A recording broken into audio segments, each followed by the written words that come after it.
Soalan terakhir. Orang laki-laki ada edah juga ke untuk berkahwin lain selepas kematian bini? Ke undang-undang kerajaan reka diri buat syarat? Ni walanong ni. Baik. Dia kata orang laki-laki nak kahwin ada edah ke tak? Jawabnya tak ada dan ada. Bila tak ada? Ketika tak ada lah. Dan bila adanya, kamu berkahwin dengan 4 orang isteri. Bila kahwin dengan 4 orang isteri, kamu cerai seorang.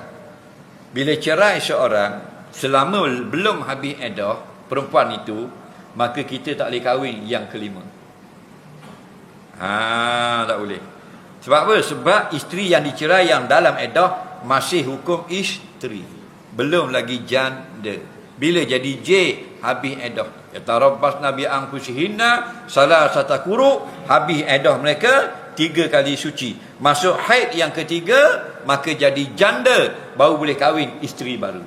Kalau dia kahwin pula isteri baru, sedangkan isteri yang keempat dicerai masih dalam edah, maka dia kahwin yang kelima, hukumnya haram dan tidak sah. Faham lagi? Situ je.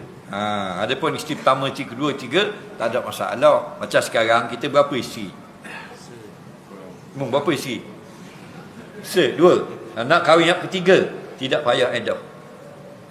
Kerana kahwin yang 3 sah. Tapi 4 dah, mencerai seorang masih dalam edah, hukum 4 lagi. Kahwin yang kelima haram.